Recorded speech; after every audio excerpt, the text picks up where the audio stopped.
Welcome to Family History Mysteries, a podcast that tells the stories of everyday people and their families. I endeavour to continue publishing episodes ad-free.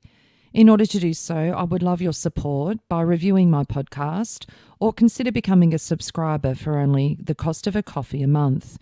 This gives you early access to episodes and also access to bonus episodes, of which at this stage there's over 30. Episode 186, Alice Maria Ninness. Part 2.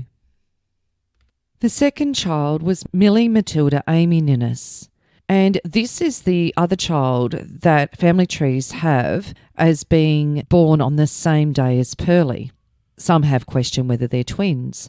However, there is no formal birth record for Millie Matilda Amy Ninness. The first official record was when she was married, and she used her stepfather's surname, Holmes, when she married Martin Sylvester Joseph Fitzgerald in Scone on the 12th of August 1914. They had 6 children, and Millie died in Mudgee, New South Wales in June 1951, aged 57. And a couple of death notices in the paper, Mudgee Guardian and Northwestern Representative. Mrs. Millie Matilda Fitzgerald died suddenly on Sunday at the home of her son Stanley. The deceased was 57 and leaves a husband and growing-up family.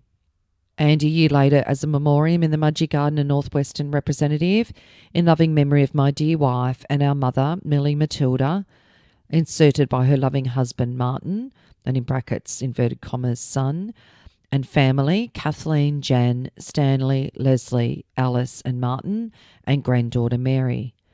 Now what's interesting is that on the gravestone of Millie, it says that her birth date is the 10th of June 1893, which is the same birth date as what family trees have as Pearlie's. However, as we know, when Alice was putting forward the petition to have maintenance from Frederick Turner, there was only one child that was referenced through the court records. Never 2 children were mentioned. So they were the first 2 children that Alice had, and she had them under her maiden name Ninness. Alice then gave birth to twins, a son and a daughter, on the 28th of May 1896 in Newcastle. The daughter was Ivy May Irene Ninness, and she married Reginald Andrew Coffell in Ashfield, New South Wales, on the 17th of July 1915. They had a son, Reginald Jr., in 1918, and Ivy's husband, Reginald, died in August 1929, and then she went on to marry Stephen Sebastian Stanbridge in Burrawa, New South Wales in 1937. Then Stephen died in 1946. Ivy then married, in inverted commas, for the 3rd time to Horace Plowright. Paula's grandmother attended the wedding, so the wedding certainly occurred, but there are no actual official documents of the marriage between Ivy and Horace. Ivy died on the 17th of November 1974 in Ashfield, New South Wales, aged 78. The other twin of Alice, the son that was born on the 28th of May 1896 in Newcastle, was Stanley George Irwin Ninness, known as Farthie. Stanley enlisted in World War I on the 18th of August 1918, and he stated his father as William Ninness of Arlington, New South Wales, as his next of kin, which in fact was his grandfather. And so there was a piece of information given that said that Pearlie and the twins, Stan and Ivy, were kept a secret from Holmes, who ended up being Alice's husband after the birth of these children, and these children were left with Alice's parents. So interestingly, again, there's no mention of Millie in the family explanation. Stanley could very well have been brought up with Ivy, not even knowing that Alice was their mother. So Stanley was a horsebreaker at the time of his enlistment, and he fought in Egypt and France. He married Mary Irene Beryl Gill in December 1920 at Cobark in New South Wales. They had a daughter, Ivy, and they owned a farm at Patterson, New South Wales. And Stanley died on the 24th of March 1976 in New South Wales, aged 79. 12 months after the birth of the twin children, Maria married Frank Adam Benjamin Holmes at Newcastle on the 10th of May 1897. Millie was the only child that used Frank's surname, and there is a photo that I do have from the family, and it does state on the back of this photo that it is Frank and Maria with Ivy. However, I'm wondering whether, in fact, this child that's in the photo with them is Millie, as it's alluded to that the other three children seem to have been brought up by family, possibly Pearlie by her auntie and uncle, and Stanley and Ivy by their grandparents. A little on Frank Holmes. He was born in Christchurch, New Zealand in 1874, and his family emigrated to Victoria when he was 2. On the 12th of December 1897, so 7 months after they were married, in the Sydney Truth, an article, Tragedy at Redfern, a young wife shot, 2 dangerous wounds, her dying depositions taken. The neighbourhood of Cornwallis Street in the vicinity of the Everleigh station was startled at about 6:30 last evening by hearing 3 rapid revolver reports in an outhouse at 83 Cornwallis Street, followed by the terrific screams of a woman.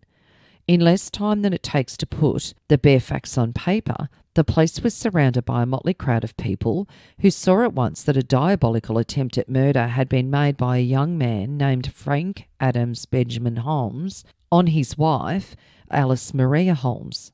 Although the 3 shots had taken effect, 2 in the head and 1 through her hand, she had strength enough to free herself from the clutches of her would-be assassin, run into the street crying murder and police.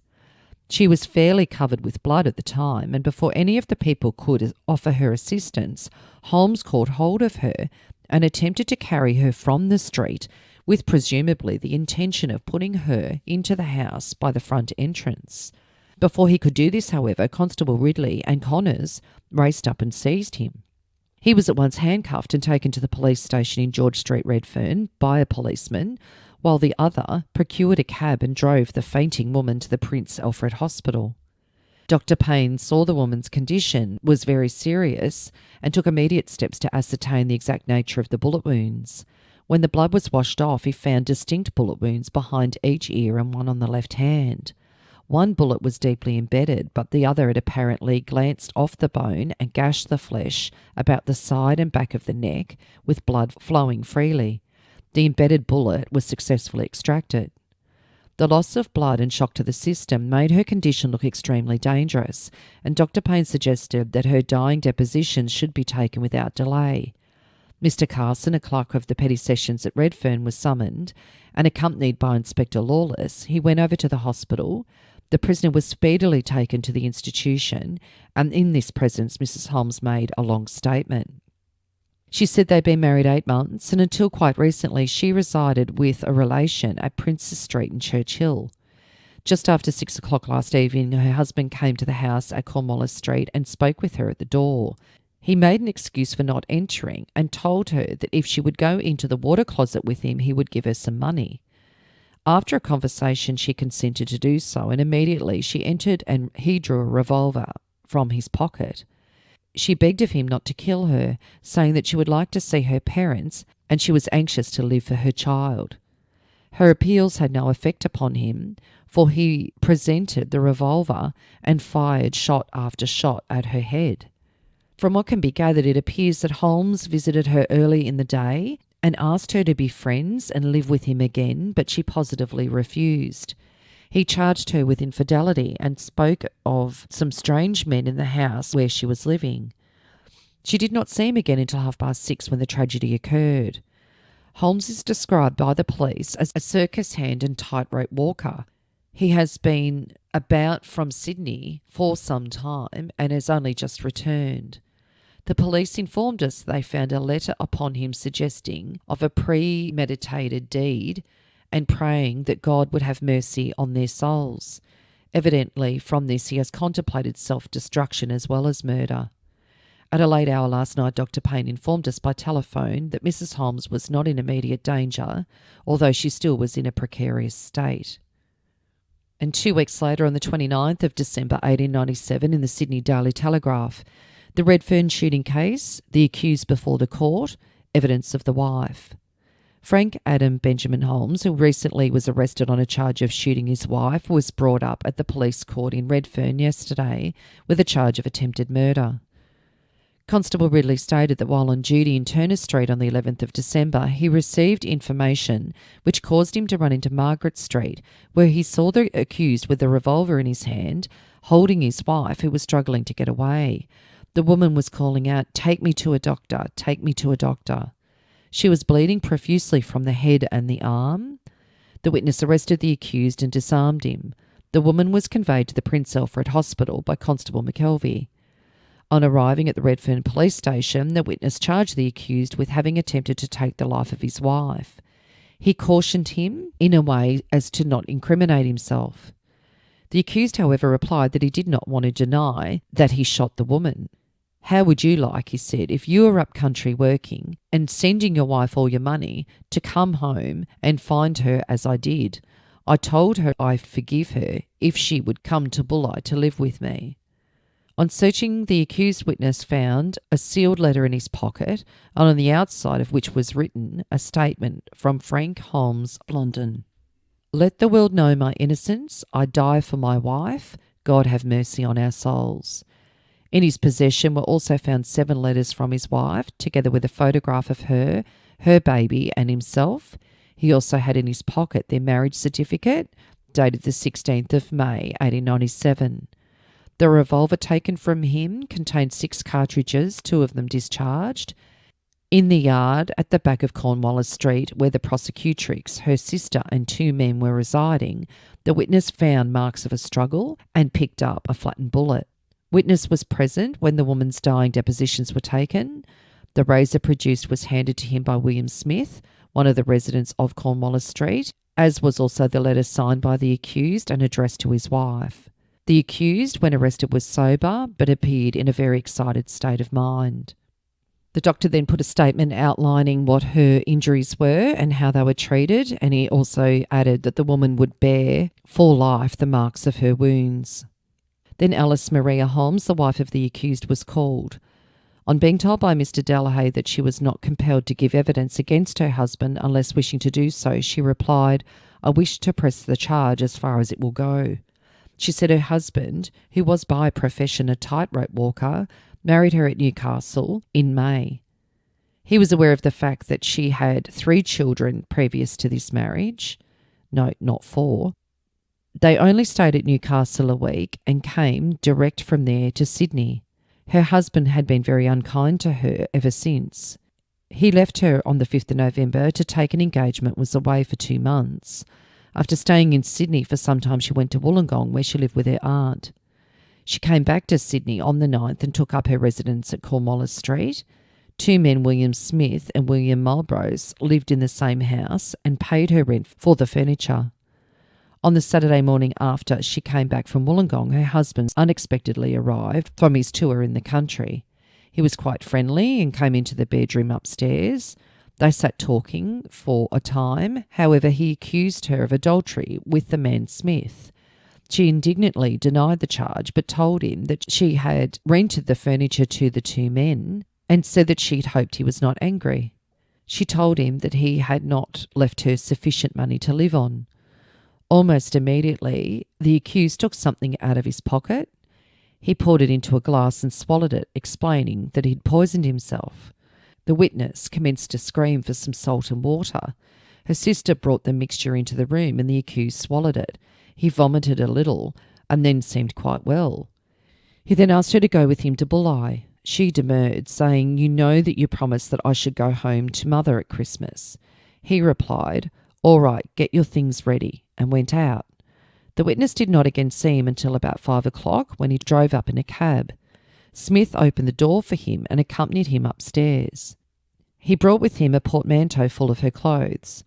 On his asking her to come downstairs to tell her something, she picked up the child who was playing in the room and followed him. He suddenly turned around and threw a razor to her sister, saying, "Take this and keep it, or else I might do some damage before the night's over." As they stood at the kitchen door, he asked her to accompany him to a hotel, explaining that he did not want Smith or Mulcaron to see him give her the money. He asked her to kiss him, and she did so. She then saw him put his hand in his trouser pocket and thought he was going to give her the money.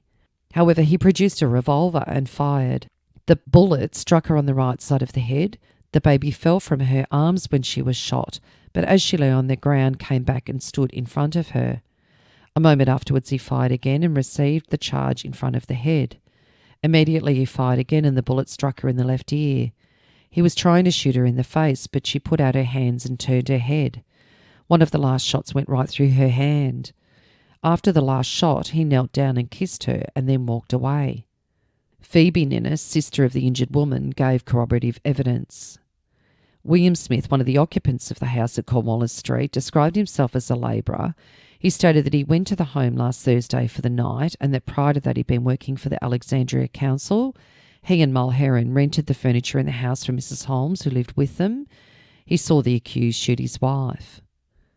When I saw the accused shoot his wife, I went outside and asked him not to fire. He turned the revolver towards me. I jumped inside and shut the door. I heard a shot after that. He did not know that the accused objected to his being in the house.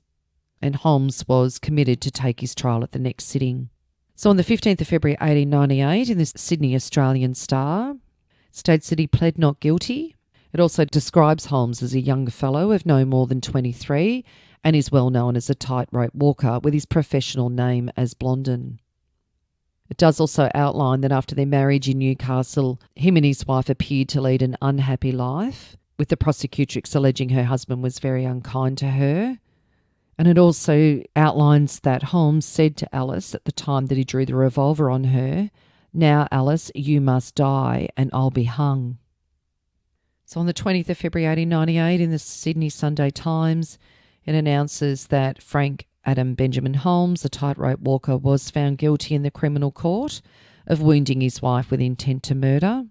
At the trial, it was plainly shown that the accused had grounds for jealousy.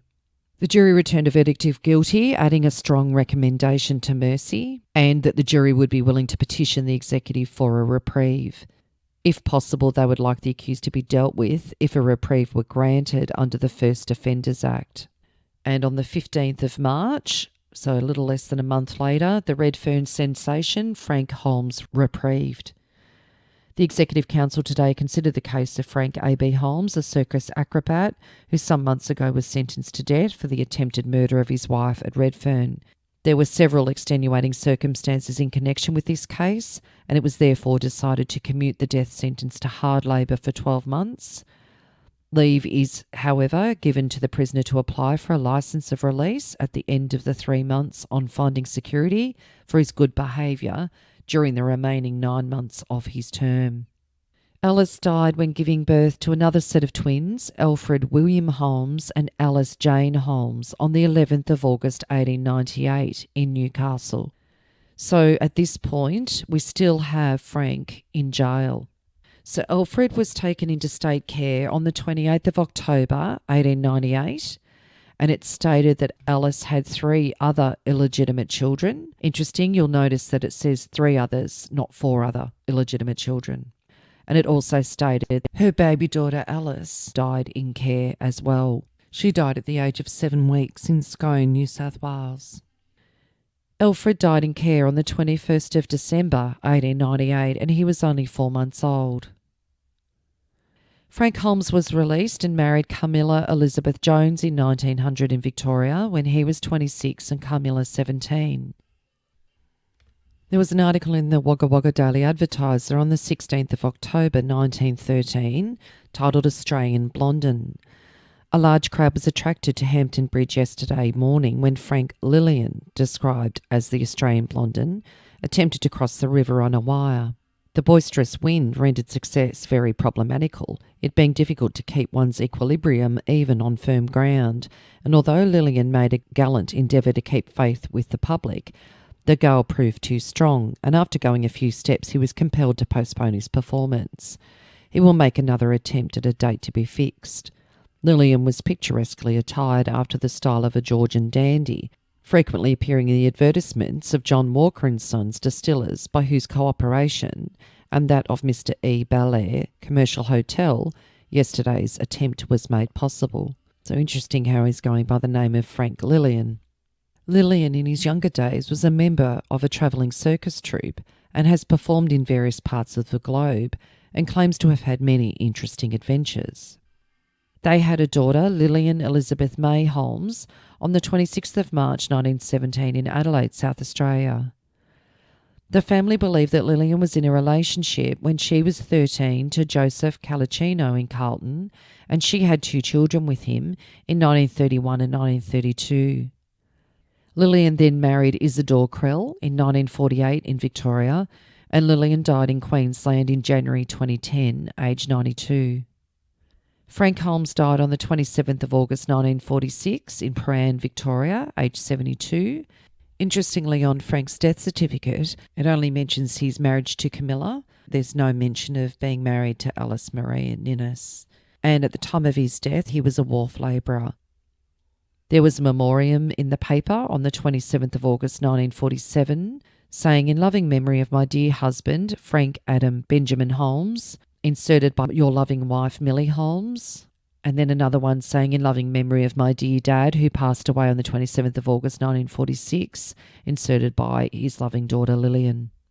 So the interesting life of Alice Maria Ninness. She certainly had many twists and turns, and thank goodness for Paula Wright for assisting me as I got myself very tangled, particularly when there wasn't access to official records to help me make a pathway with each of the children. If you are interested in sharing your story on my podcast, Family History Mysteries, please go to my Facebook page and send me a message. If you would like some assistance in filling in the gaps in your family tree to see what mysteries you solve, please get in touch.